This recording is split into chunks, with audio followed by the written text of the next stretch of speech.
Nous commençons par quelque chose que vous connaissez bien, c'est la voirie. Alors la voirie, on avait parti sur la remise en état et l'entretien raisonné des routes et des chemins, mais pour tous, et surtout sans clientélisme. C'est quelque chose que vous avez vu dernièrement. Il faut vous dire que, heureusement qu'il y a un peu des élections pour boucher les trous. Et encore, j'ai eu quelques personnes qui sont venues me voir en me disant « Bon, avant on avait des trous, maintenant on a des postes. » Ce qui est essentiel pour nous, c'est de faire cette remise en état de ces routes, mais vraiment de le faire sérieusement. Personnellement, je connais les chemins de mon pays, comme on dit, et maintenant je commence à connaître les trous de mon pays. Parce que c'est toujours les mêmes, et ils sont vraiment récurrents, donc il faut faire un travail de fond, et c'est pour ça que cet entretien, sans être une réflexion complète des routes, parce qu'on connaît le budget, c'est un entretien vraiment raisonné, mais en profondeur. Nous nous y engageons.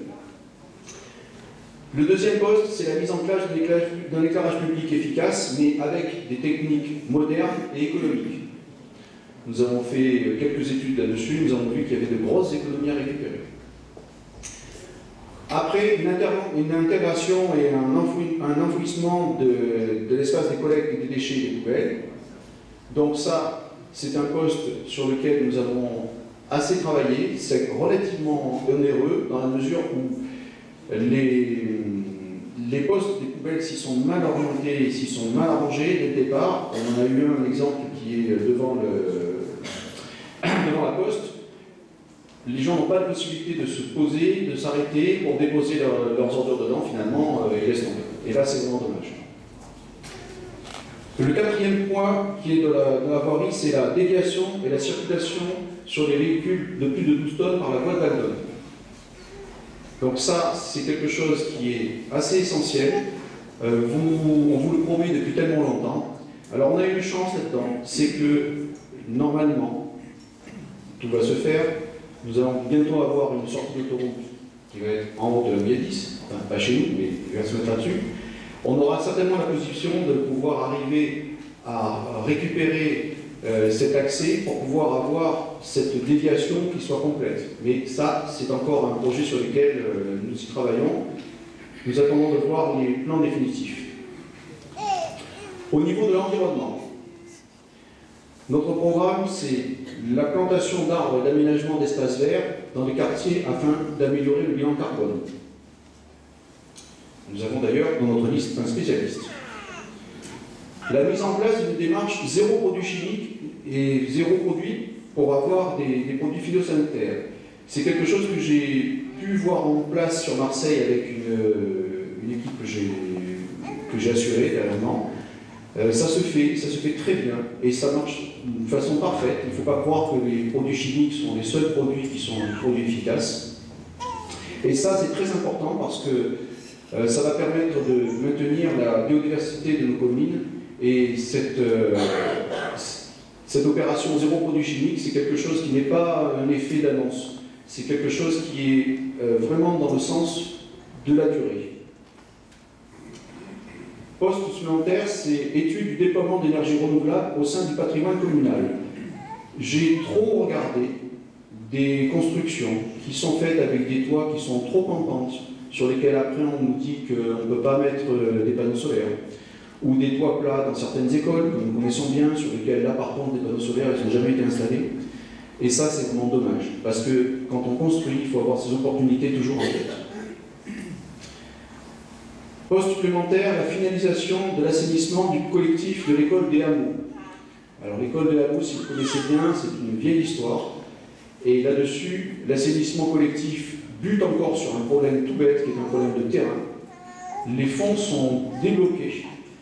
Et cet assainissement collectif n'a toujours pas été fait. Donc ça, nous le regrettons, et nous allons mettre toute notre énergie pour avoir au moins une école qui est un assainissement collectif et pas déversé sur une fosse septique balancée dans la nature. Poste, c'est la limitation de la pollution visuelle avec la généralisation de l'enfouissement des points d'apport volontaires et des réseaux aériens. C'est pas quelque chose de facile, on sait très bien que EDF s'est beaucoup reculé par rapport à ça, mais on peut faire des actions dans des endroits où la pollution visuelle est très importante. Nous sommes quand même un joli petit village, et c'est dommage de retrouver ces câbles, ces réseaux qui sont toujours en mer. Toujours dans ce même cadre, on a le cadre d'amélioration des routes et d'entretien des canaux d'évacuation pour le réseau pluvial. C'est quelque chose qu'avec Henri, nous avons pu toucher du doigt il y a quelques semaines. J'avais mon scooter, je faisais du ski nautique. C'était infernal. Et ça, on s'aperçoit que quand on discute avec nos amis guyaniciens qui nous disent « Mais vous savez, vous arrivez, mais ça fait des années que ce système ne fonctionne pas. » Je pense qu'on peut arriver à mettre un terme là-dessus. Il faut aller prendre ce problème à la base et faire cet entretien des canaux. Parce que c'est pas possible. On a eu, certes, cet hiver, énormément de pluie, mais on ne peut plus continuer dans ces conditions. La poursuite et l'étude de la mise en place du réseau d'adduction d'eau pour le quartier du Pinchinier. Ceux qui connaissent, ils s'apercevront que là, par contre, de l'eau, ils n'en ont pas. On se retrouve avec une vision de la Provence du 19e siècle. Pas d'eau. Ça n'a jamais été apporté chez eux. Donc il y a vraiment des travaux à faire pour eux et de le mettre en priorité. Parce que je trouve vraiment insupportable qu'on ait une vision de la Guyadis à 2 vitesses et une partie de notre quartier qui a été complètement abandonnée. Poste aussi supplémentaire qui est une meilleure couverture du réseau Internet, en particulier de la DSL, pour une accessibilité de tous les foyers afin de combattre la fracture numérique. Ça aussi, ce sont des postes auxquels on ne pense pas, mais c'est quelque chose d'extrêmement important parce que maintenant, sans informatique et l'informatique rapide, parce que dès que vous avez 3 pages de films à télécharger, vous n'avez pas.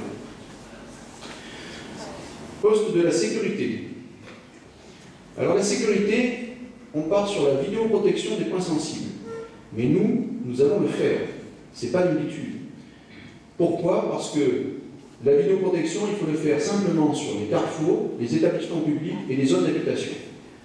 Si vous avez suivi l'actualité, vous êtes aperçu que dernièrement, il y a eu une arrestation qui a été faite grâce à cette vidéoprotection. Ça permet d'évacuer de ces points sensibles des gens qui ne traîneraient un peu trop souvent là-bas. Et surtout d'avoir la possibilité à la police de pouvoir faire une enquête fouillée. Personnellement, on a eu à souffrir de certains cambriolages et qui sont faits par des équipes qui sont, allez dire, des spécialistes. Ils viennent, ils passent une semaine, 15 jours, ils vont faire toutes les maisons jusqu'à ce qu'ils se fassent découvrir et après ils partent, ils vont sur notre village. Il suffit d'avoir les entrées-sorties du village, pouvoir vite repérer les voitures qui traînent ou autres, pouvoir faire une action ponctuelle dessus, immédiatement ils s'en vont. Eux, ce qu'ils cherchent, c'est l'impunité. Donc, vidéoprotection, très important. Augmentation des effectifs de la police municipale. Alors ça, c'est quelque chose qui est assez commun. Normalement, on part sur un policier pour 1000 habitants. Bon, on en a 4. On a un emploi d'avenir qui est dans les tuyaux. Donc ça va faire 4,5, parce que l'emploi d'avenir, ce n'est pas un policier effectif. Donc nous, les effectifs de la police municipale devraient passer plutôt à 6. Coopération accrue avec la gendarmerie et les communes voisines. Donc ça aussi, ça fait partie de notre action, parce que avoir un effectif policier, c'est bien, mais une coordination avec les autres, c'est mieux. Dans le sens où, avec les communes voisines, il peut y avoir des tournées groupées. On peut se trouver des fois avec un seul policier le soir. Et par contre, un seul ici, un seul à l'Expo, ça en fait 2 qui peuvent tourner pendant la nuit. Tandis que sinon, pendant la nuit, chacun va rester dans son poste et va rien pouvoir faire. Communication sur les opérations, tranquillité vacances et voyage vigilant. Je sais que c'est connu par certaines personnes, malheureusement ceux qui sont passés par là, mais c'est une opération qui est extrêmement efficace, ne serait-ce qu'au niveau de la prévention, et qui peut donner au moins ce sentiment d'avoir une tranquillité d'esprit en se disant si je ne suis pas là, mon voisin, pendant la semaine ou les 15 jours, il sait que s'il voit quelqu'un traîner ou autre, il va guetter et prévenir. Sécurisation des voies piétonnes et aménagement des trottoirs et des traversées des routes. C'est trop souvent que je vois les enfants partir avec des chemins sur lesquels il n'y a aucune protection. Et ça, c'est quelque chose qui est, je dirais, intolérable et qui est surtout extrêmement dangereux. On attend simplement bêtement l'accident. Quand on aura l'accident, à ce moment-là, ça ne sera plus le temps de mettre les trottoirs. Au niveau de l'urbanisme, un projet phare que nous avons avec notre équipe, c'est la création d'un marché couvert du type halle.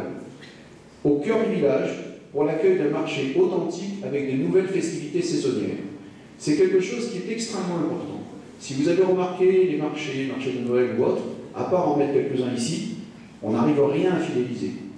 Pour fidéliser ces gens-là, il faut arriver à pouvoir faire un marché couvert sur lequel notre marché va venir régulièrement, sur lequel va se mettre une structure des personnes qui vont venir chaque semaine, chaque mois, et sur lesquels, sur cette marché particulier, on va pouvoir avoir des manifestations supplémentaires qui vont s'y associer. Autre poste sur l'urbanisme qui est le maintien du statut de la ZAC de la Chapelle, qui est bien connue, dans l'optique d'un développement mais raisonné et harmonieux. Alors, si vous connaissez le projet de la ZAC de la Chapelle, avec le fameux lycée, c'est un projet sur lequel on est parti sur 250 à 300 logements, avec 20% de logements sociaux.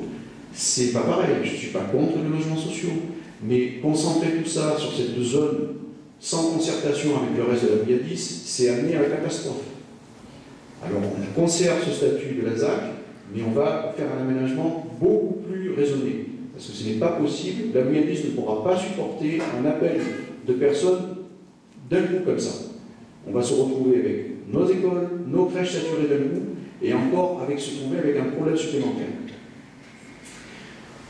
On a un projet aussi important qui est la création d'infrastructures municipales, et là c'est plus utile pour tout le monde. Un complexe sportif, mais aux normes, avec un stade synthétique, une piste de jogging, un gymnase, tennis pour des rencontres intercommunales, régionales, un parcours de santé en zone verte et un centre culturel polyvalent.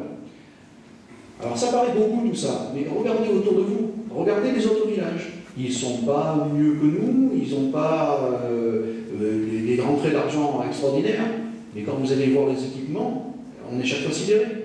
Le dernier loto qui s'est passé, le loto des pompiers, on avait affaire à la despousse, parce qu'ici on n'a rien.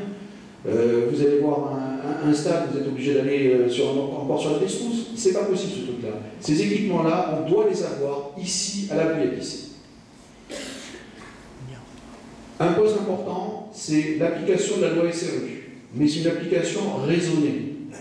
La loi SRU, vous savez, c'est la loi qui vous oblige à avoir un quota de logements sociaux. Ce quota de logements, nous, on le refuse complètement en le faisant un bloc sur la ZAC de la Chapelle. On veut faire une petite réhabilitation au foyer par foyer, des logements qui peuvent être réhabilités, mais sur lesquels l'avantage qu'il y aura, c'est qu'on va pouvoir avoir un investissement local, on va pouvoir avoir quelques logements qui vont être mélangés dans l'ensemble du village et qui vont avoir une meilleure insertion. Et surtout, le faire progressivement. Et notre étude va se poser sur le fait de la création d'un nouveau groupe scolaire. Et là, c'est une étude, c'est certain, puisque pour l'instant, il faut que ça suive. J'en ai assez de voir à chaque fois qu'on avance, et on avance au fur et à mesure, sans s'apercevoir que la Briadis, ça évolue, et il faut que les structures suivent petit à petit. Au niveau de la jeunesse et des sports, promotion sportive de la commune à travers la création d'un nouveau complexe sportif homologué pour accueillir des rencontres d'envergure départementale et régionale. Pourquoi je tiens à ce que ça soit homologué? Chaque fois qu'on a des compétitions sportives, vous avez nos enfants qui sont obligés de partir sur les autres communes. C'est frustrant. Ils commencent à faire quelque chose ici, et puis la compétition de judo, il faut la faire ailleurs parce qu'on ne peut pas recevoir personne. Donc, à la fois, on va monter le niveau, et après, on va les faire partir. Donc, on n'a rien. Et ça, ce n'est pas possible. On est un village de 6 000 habitants, on doit pouvoir avoir une promotion sportive pour nos enfants ici. Et il faut pour cela accueillir des promotions sportives dessus. Au niveau des autres manifestations, nous avons le retour d'une manifestation sportive que vous connaissez, la course pédestre, et la descente VTT du Régagnas. La descente VTT du Régagnas, c'est un spot qui est un spot de connaissance pratiquement national. Ça. Ceux qui connaissent, ils sont extrêmement sensibles, mais personne n'a fait l'investissement pour sécuriser ce spot et pour le faire promouvoir.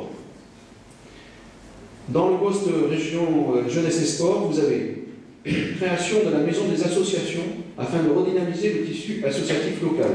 Maison d'association, c'est extrêmement important de pouvoir regrouper tout le monde parce que c'est trop dispersé sur la Briadis. Avec la mise en place aussi d'un office municipal des sports et de la culture. L'Office municipal des sports et de la culture, c'est ce qui se passe partout. Ça permet d'avoir un regroupement des différentes activités, que l'on ne se retrouve plus avec une manifestation sportive qui se fait d'un côté, et en même temps on dit « Ah, mais en même temps le théâtre il fait le même jour. Ah, on n'était pas au courant. » Donc ça, il faut que ça soit regroupé, et il faut en même temps que la mairie vienne en soutien derrière. Parce que les associations se retrouvent malheureusement trop seules. Et c'est l'Office municipal des sports et de la culture qui doit les aider pour avoir la promotion de leur manifestation.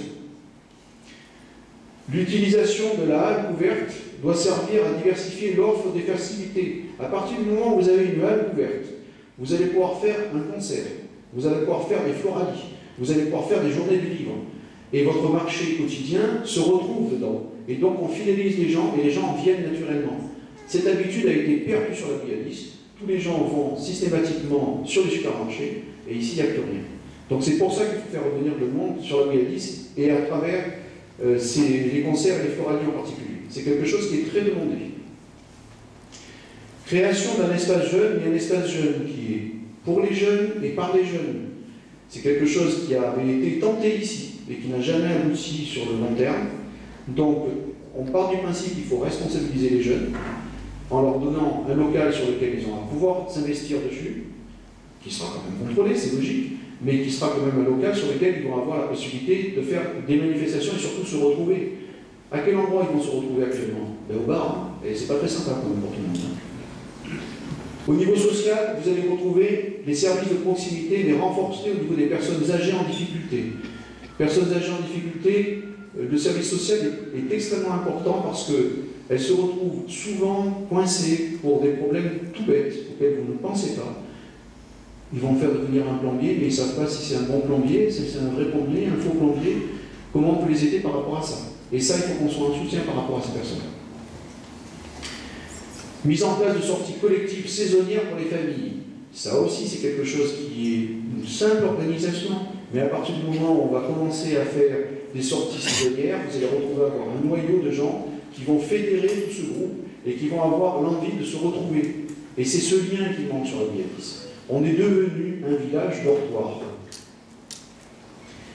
Prise en compte du handicap dans la vie de tous les jours. Bon, et là, c'est simple. Vous allez avoir notre Bouilladis habituel. Que ce soit au niveau de la scolarisation des lieux publics ou des commerces, la prise en compte du handicap n'a pas été reconnue et n'a pas été prévue. Alors c'est vrai que c'est difficile de mettre un ascenseur pour marier une personne handicapée à la salle des fêtes, mais c'est quelque chose qui devrait être programmé et préparé maintenant. La plupart des autres communes l'ont repoussé, mais il faut s'y être occupé rapidement, parce que sinon on va se faire dépasser et risquer de se retrouver avec des investissements extrêmement lourds. Une aide à la commune pour l'obtention du permis de conduire, et en ça en particulier les 18-25 ans. Je crois vraiment à ça aussi, parce qu'une aide financière est importante, il faut prendre ça tôt, il faut essayer d'aider les enfants et nos jeunes enfants à avoir ce permis rapidement, parce qu'ils butent sur un problème de financement tout bête. Et quand il faut financer déjà le permis et après se payer la voiture, ça devient très beau. Un véritable accueil des nouveaux habitants. Ben, ça, c'est une chose toute bête, mais avec la remise d'un guide prévu avec les pratiques de la commune. C'est quelque chose qui n'est pas bien fait et qui n'est surtout pas suivi. Vous retrouvez trop de gens qui vous disent la grotte du tonneau, je ne sais pas où c'est. Et encore, je ne sais même pas par où y arriver. Donc, même moi, personnellement, ça a été très difficile de trouver le chemin d'accès pour la grotte du tonneau. Une aide aux ménages en difficulté à travers le centre communal d'action sociale. Ça aussi, c'est quelque chose auquel je crois. Et on va mettre tout en œuvre pour pouvoir avoir des aides à ce niveau-là. Et dynamiser le lien intergénérationnel, c'est quelque chose d'extrêmement important. Nous avons, au niveau de la Bouilladis, on ne va pas dire une fracture, mais c'est un peu ça. Vous avez une partie des gens qui sont les vrais anciens, et vous avez une bonne partie des gens qui sont les nouveaux qui sont arrivés là, et qui sont mal intégrés dans le village. Et il faut arriver à lier tout ça. Et c'est pas évident, mais ça doit pouvoir se faire. Alain, excusez-moi 2 minutes. J'ai une petite annonce à faire. Il y a une Mercedes grise qui gêne la sortie de notre véhicule. Si le propriétaire est dans la salle, qui veulent bien dépasser son véhicule, merci. 853 commence. Le numéro d'immatriculation de cette Mercedes commence par 853. Merci à tous. C'est pas la mienne. Au niveau de la culture, ce problème de parking à l'extérieur, c'est essentiel, ça. On ne va pas trop taper dessus, on va rester sans ça. Alors, au niveau de la culture, renouer avec l'identité provençale de la commune, c'est quelque chose d'essentiel. Retour des fêtes traditionnelles. On a les fêtes de la Saint-Éloi, les feux de la Saint-Jean, la fête de la littérature provençale. Mais c'est quand ces trucs-là? On est quand même en Provence, c'est des choses qui sont essentielles à faire. Sinon, on va le perdre complètement. Dans 10-15 ans, si on ne le fait pas, nos enfants ils vont rigoler. Au niveau de la culture, nous avons aussi mettre en évidence le patrimoine non exploité. Je vous parlais de la grotte du Tonneau et de la rue Félix-Lexcure. Quand vous voulez aller à la grotte du Tonneau, c'est fléché. Vous avez essayé d'y aller? Vous avez trouvé le chemin pour y aller? Et les gens vous disent, mais comment je fais pour aller à cette grotte du Tonneau? Pourtant, c'est essentiel. Alors de temps en temps, c'est éclairé, juste éclairé. Mais le chemin pour y aller, jamais. Développer une véritable offre diversifiée des spectacles. Alors, vous allez remarquer que dans notre équipe, nous avons des personnes qui sont très pointues à ce niveau-là et qui ont une véritable envie de développer cette offre de spectacle. Il s'en fait partout, dans tous les villages, sauf chez nous. Création de nouvelles rencontres. Alors, rencontre de la poésie, rencontre francophone, le prix Héritage, si vous connaissez, la musique et jardin, les échanges culturels avec nos amis, les proches voisins européens. Proches voisins européens, je parle de l'Espagne et de l'Italie. Un autre poste aussi que vous connaissez, c'est les rencontres de peinture et de photographie avec le ciel dans les yeux et les ateliers numériques. C'est quelque chose qui me semble essentiel. Au niveau de l'économie locale, alors, réimplantation des commerces de proximité au sein du village. Ce n'est pas un peu pieux, on a un projet certain pour essayer d'y arriver et les faire tenir, parce que notre ami Boucher, il est parti. Et je m'étonnerais qu'il puisse revenir si on le laisse comme ça. Création d'une cellule de développement économique chargée de la promotion des commerces, de l'artisanat et des PME de la commune. Et ça, c'est une cellule qui est très importante, parce que si on n'est pas derrière eux, eh bien, ils vont au plus offrant. S'il y a quelqu'un qui peut les aider au niveau de la commune, nous avons automatiquement certains commerces et l'artisanat qui peuvent se fixer chez nous. On est devenu, sur la Gouilladis, un village dortoir. Tout ce qui était économique est parti sur la Destrousse ou sur les autres villages, et chez nous, ils viennent juste dormir. Mise en place d'une politique forte au niveau de la promotion du village pour un développement touristique avec des chambres d'hôtes et des gîtes. C'est des choses toutes bêtes, mais là par contre on a un avantage par rapport aux autres. Nous avons des collines, nous avons un cadre exceptionnel, enfin du moins si on ne nous esquinte pas dans nos actes de la chapelle, et ça c'est quelque chose qui est essentiel. En plus ce sont des petits investissements, beaucoup de gens se retrouvent avec des villas qui sont trop grandes, sur lesquelles on peut les aider à voir comment on peut faire pour mettre des chambres d'hôtes ou des gîtes. Ça coûte peu d'argent, ça permet de faire venir des touristes. Vous savez qu'on va rentrer bientôt avec un lien de plus en plus fort avec Marseille. Je trouve regrettable qu'on les loge dans des hôtels à Marseille. Ils peuvent très bien venir ici et découvrir notre belle Gouilladis. Économie locale, nous avons l'implantation de panneaux numériques d'information et d'événementiel. Ça aussi, ça fait partie de notre point fort. Pourquoi? Parce que on a beaucoup de gens qui travaillent sur la Gouilladis et ils sont peu informés par rapport. Avec simplement un panneau numérique pour se rappeler qu'il y a une manifestation ce soir, il y a une manifestation de théâtre qui va se faire dans 2 jours, et bien ce genre de choses, ça permet d'entretenir le lien et de permettre aux gens de se dire « Ah, ben oui, tiens, je vais venir puisque vendredi, il y a quelque chose de sympa à voir. » Densification de la zone artisanale de la Malvézine en direction de l'entrepreneuriat et de la création d'emplois. Cette zone de la Malvézine était au départ vraiment faite pour une zone artisanale. Bon, maintenant, ça a été pas orienté comme je voulais, mais bon, il y a la possibilité de la densifier et de l'utiliser à fond, parce qu'elle est extrêmement bien placée. Un poste que vous connaissez peut-être, c'est la métropole, on vous la chante de partout. Alors la métropole, c'est un petit domaine sur lequel il faut s'apercevoir qu'elle est actée. Alors si vous ne la vouliez pas, la métropole, il ne fallait pas voter François Hollande. Mais maintenant qu'on l'a, elle ne doit pas être un frein, mais être un accélérateur au développement de la Gouilladis de demain. Et pour ça, on a une vraie possibilité. C'est-à-dire que cette métropole qui va nous tomber dessus, elle va nous permettre d'avoir aussi la possibilité d'avoir des investissements que nous allons pouvoir tirer. Mais pour cela, il faut qu'on ait une véritable représentation à ce niveau-là. Et ça, c'est pas encore fini. Donc on a une chance de faire plier le gouvernement par rapport à ça. Et faire plier le gouvernement, c'est de faire sauter cette histoire de représentation de métropole, parce que telle qu'elle est posée actuellement, elle nous enlève tout. Elle nous enlève les compétences en matière de droit du sol, d'environnement et de gestion de l'eau. Et ça, c'est quelque chose que je compte sur vous pour pouvoir avoir cette possibilité de nous défendre à ce niveau-là, parce que cette métropole telle qu'elle a été positionnée, elle est vraiment en dehors de toute... comment dire ? Elle est en dehors de tout ce qui peut être imaginable. Normalement, tout devrait être géré par Marseille. Et on n'est absolument pas d'accord par rapport à ça. Alors c'est vrai que nous sortons maintenant de l'aglo. L'aglo, ça nous a mis lié avec le mobile, et c'est pas si mal, parce que c'est quelque chose qui est extrêmement important, parce que jusqu'à présent, il y a des investissements qu'on ne pouvait pas faire. Mais si vous avez remarqué, il y a une limite par rapport à l'aglo, c'est que mobile a profité de notre argent pour se faire un magnifique tramway du centre d'Aubagne qui va s'arrêter jusqu'à HLM qui sont le Charret. Pourquoi j'ai un trou sur le Charret? Je ne sais pas.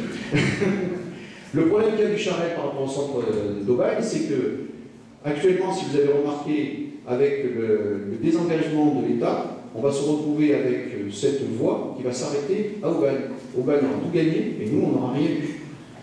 Donc par rapport à la métropole, il faut absolument que l'on puisse appuyer sur ce projet-là pour pouvoir faire continuer ce projet de voie jusqu'à chez nous, voire au-delà. Mais ce sont des investissements que nous ne pouvons pas faire. Alors la métropole, je ne l'ai pas souhaité, mais il faut l'utiliser. Au niveau de la métropole, nous avons aussi une amélioration des transports collectifs, puisque nous étions extrêmement tournés vers Aubagne. Nous allons maintenant nous tourner vers Aubagne, mais aussi vers Aix-en-Provence et Marseille. Et ça, c'est quelque chose qui est essentiel. Et le poursuite du travail engagé avec l'aglo pour tous sur la voie de Val d'Aude et les échangeurs de l'autoroute. L'échangeur de l'autoroute, c'est essentiel, puisqu'il nous a été promis, mais maintenant, il faut accélérer le processus, il ne faut plus que ça traîne. Alors tout ça, c'est des belles choses, mais vous allez me dire le budget pour ça. Alors le budget, il est simple. D'abord, nous faisons un audit financier et un bilan des finances de la commune. Donc on ne s'engage pas de suite. On regarde ce qui est faisable. Notre engagement, et c'est l'engagement que je prends devant vous, c'est pas d'augmentation d'impôts. Alors ça fait un petit trou de souris, il faut arriver à faire passer tout ça dedans. Et pour faire passer tout ça dedans, il y aura des priorités. Et peut-être qu'on ne fera pas tout dans les 6 ans, mais tout ce qu'on fera dans les 6 ans sera toujours dans ce cadre de pas d'augmentation d'impôts. La mise en place de partenariats publics-privés, c'est d'essayer de trouver des financements supplémentaires. Et tout ça pour des projets avec des réalisations bénéficiaires pour les Montgaliciens. C'est extrêmement important. Et ces partenariats publics-privés, ils ont été mis en sommeil. Utilisation du potentiel foncier de la commune afin de financer des projets raisonnés pour équilibrer le budget communal. Ça aussi, c'est quelque chose d'essentiel. On ne se rend pas compte, mais on a quand même un potentiel foncier, à condition d'arrêter de rester toujours sur les mêmes endroits, en se disant ça, on l'a prévu pour ça, et on peut éventuellement changer. Au niveau de l'éducation, application et mise en place des nouveaux rythmes scolaires, et ça dès la rentrée. Donc le projet est déjà très bien avancé, on va se conformer aux concertations déjà réalisées. Mais, et il y a un mais, on va examiner tous les recours possibles contre le décret Payon. Pourquoi tous les recours possibles? Parce que sur le calcul de ce décret Payon avec la mise en place des rythmes scolaires, c'est extrêmement cher. On se retrouve avec à peu près 135 à 140 000 euros investis uniquement là-dessus. À titre d'exemple, c'est le budget des associations. Tout ça, ça part uniquement d'un rythme scolaire. Alors, si on a une possibilité de faire autrement, on ne va pas s'en gêner. Si on ne peut pas faire autrement, eh bien, on appliquera les rythmes scolaires. Le réaménagement des groupes scolaires du centre-ville a besoin d'être remis à plat. Ça aussi. Ça ne va pas se faire tout de suite, ça va se faire en concertation avec tout le monde parce que ce n'est pas évident. Mais c'est quelque chose qui a été mis en évidence avec la réorganisation des rythmes scolaires. Un poste auquel tu tiens particulièrement, c'est l'étude surveillée de soutien scolaire organisée et financée par la commune. c'est quelque chose de très important. On ne peut pas toujours avoir des études surveillées, c'est un coût, et là, la commune peut faire un investissement à ce niveau-là. C'est l'investissement pour nos enfants, c'est l'investissement parce que nous serons au courant avec les parents qui sont obligés de travailler loin, travailler tard, et si c'est fait au détriment des études des enfants, c'est une catastrophe. De plus, la modernisation des outils pédagogiques scolaires avec l'informatisation des classes. Excusez-moi un peu. L'informatisation des classes, c'est quelque chose d'extrêmement important aussi. Ça peut se faire dans le cadre du partenariat public-privé aussi. Ça a un coût, on va faire ça de façon raisonnable, ça peut non plus. Mais c'est quelque chose d'extrêmement important. Vous savez que mon épouse est enseignante et les outils pédagogiques et la modernisation de ces outils-là est extrêmement important et demandé par les enfants. Voilà, bon, vous connaissez les grandes lignes de notre programme. Je vais laisser place donc à nos musiciens. Ils ont pris une place, c'est ça? Ok. Donc c'est le groupe Enrico Masi avec la participation de Nathalie Varin. Et je vous souhaite de continuer ce débat avec nous. Si vous avez des questions à nous poser autour du pot d'amitié au fond de la salle. À bientôt.